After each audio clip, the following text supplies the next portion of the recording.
Praise the lord, hallelujah. प्रभु के अनुग्रह से और एक बार आपके सामने वचन बताने के लिए प्रभु ने मौका दिया है। प्रभु का धन्यवाद करता हूँ। आइए आज वचन में पढ़ेंगे मत्ती रचित सुसमाचार अध्याय 13 वचन 5 में इस तरह लिखा है। कुछ बीज पथरीली भूमि पर गिरे, जहाँ उन्हें बहुत मिट्टी न मिली और गहरी मिट्टी न मिलने के कारण वे जल्द उग आए। यहाँ यीशु मसीह ने अपने चेलों से बोने वाला दृष्टांत के बारे में बताया है। यहाँ दूसरी बीज के बारे में लिखा गया है कि कुछ बीज पथरीली जगह में गिरे हैं। जिस रास्ते में पूरे पत्थर है, वहाँ आप जितने भी छोटे छोटे प्लांट्स लगाओ, वो फल लाना बहुत मुश्किल है। यहाँ वचन में लिखा है, कुछ बीज पथरीली भूमि पर गिरे, जहाँ उन्हें बहुत मिट्टी न मिली। जी हाँ, पथरीली जगह में मिट्टी कम रहता है, पत्थर ज़्यादा होते हैं, इसीलिए गहरी मिट्टी न मिलने के कारण वो बीज पौधा होकर जल्द ही सूख गया। ये बीज का मतलब है परमेश्वर का वचन।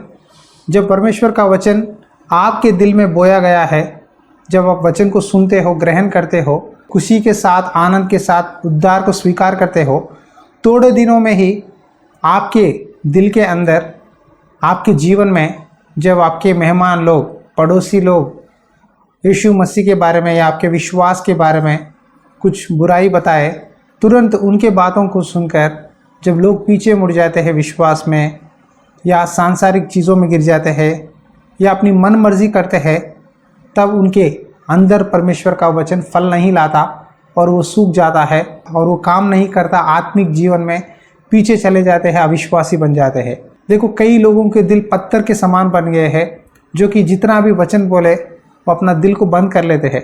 वो कहते हैं, मुझे सब पता है, मुझे कोई बोलने की ज़रूरत नहीं है। यीशु मसीह के बारे में मुझे पता है।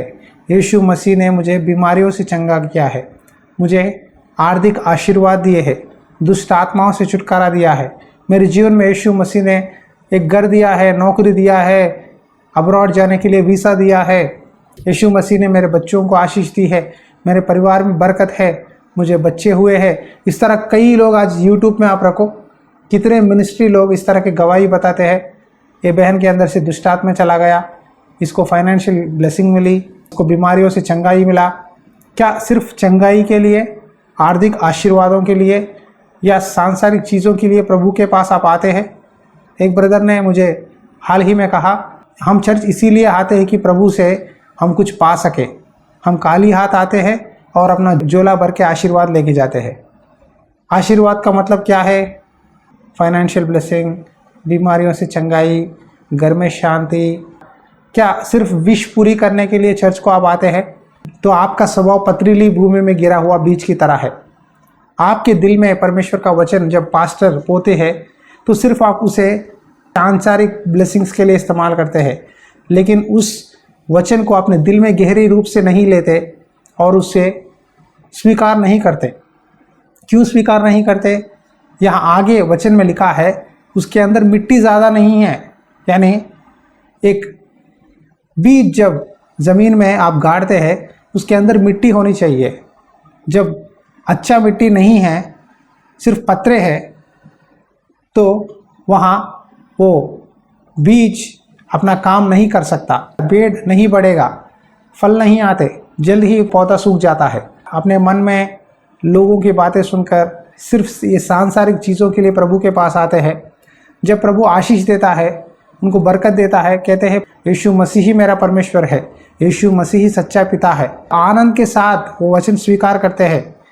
जब मुश्किलें होती है, तकलीफ़ें होती है, जब प्रभु कहता है तू झूठ मत बोल, धोखा मत दे, गलत काम मत कर, किसी के ऊपर घमंड मत कर, तो धीरे धीरे अपने मन में कहते हैं मुझे सब पता है, मुझे कोई बोलने की ज़रूरत नहीं है, जो मैं करना चाहता हूँ वो करूँगा।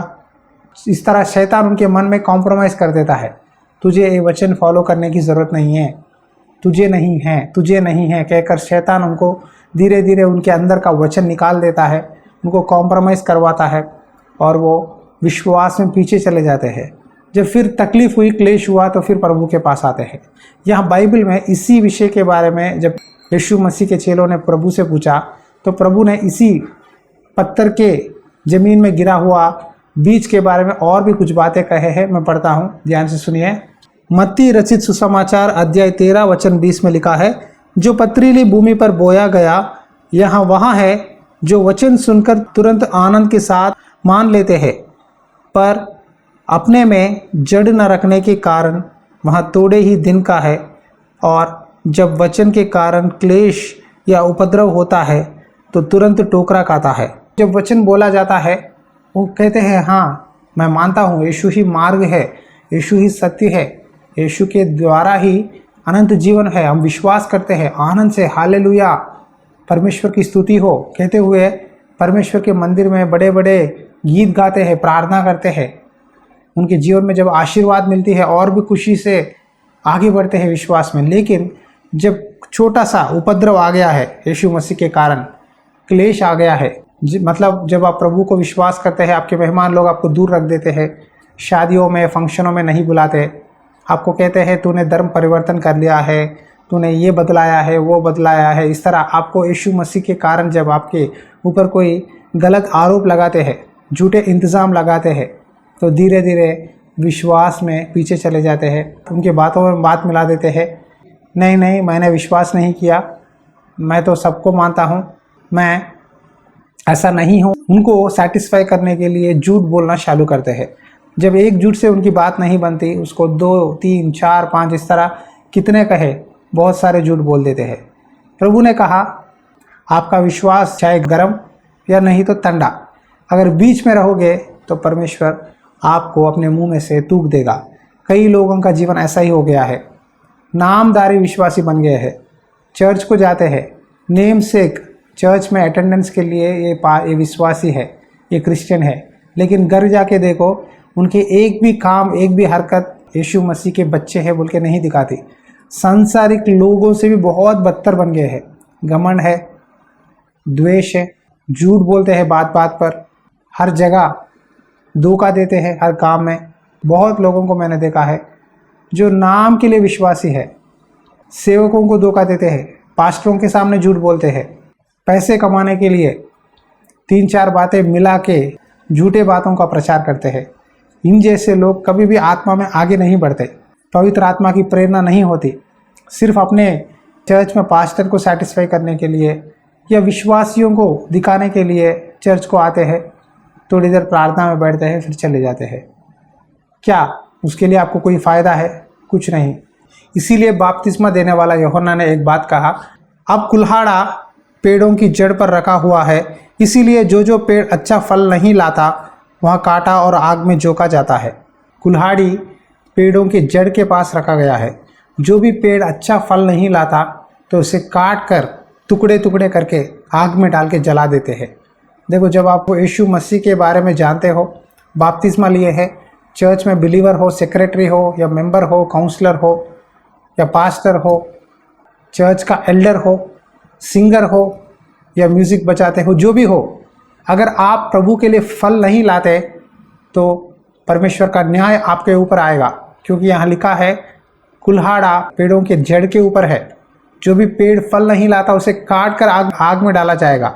आप कहोगे कि हमारे दादा, हमारे पिताजी, हम सब लोग यीशु मसीह के बिलीवर्स हैं, हम ये बैकग्राउंड से है, हम ये डिनोमिनेशन से है, अब्राहम, इसहाक, याकूब में का परमेश्वर मेरा परमेश्वर है कहने से कोई यूज़ नहीं है। जब आप मन फिराव का योग्य फल नहीं लाते, कोई यूज़ नहीं है। इसीलिए प्रभु ने कहा पथरीली भूमि में मिट्टी कम है, गहराई नहीं है। जब डीप से प्रभु में आप संगति रखते हो, प्रार्थना करते हो, चर्च में, घर में हर दिन एक कुछ समय बिताकर प्रार्थना करोगे तो प्रभु आपकी जीवन में हर कई बातों को बताता है।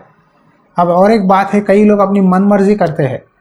मुझे मालूम है, मुझे कोई भी बोलने की ज़रूरत नहीं है, मैंने बाइबल 3-4 बार पढ़ के रखा है। इस तरह अपने आप को अगर आप सेटिस्फाई करोगे, जस्टिफाई करोगे, कुछ भी नहीं सीख सकते। हर दिन बाइबल पढ़ना ज़रूरत है। जितने भी पार पढ़ो, और भी कई बार पवित्र आत्मा परमेश्वर के वचन में से कई नई बातों को हमें सिखाते हैं। इसीलिए कभी भी अपने जो स्पिरिचुअल लाइफ है उसके साथ संतुष्ट मत रहना, और भी कोशिश करो, और भी मुझे कुछ सीखना है प्रभु के ओर से।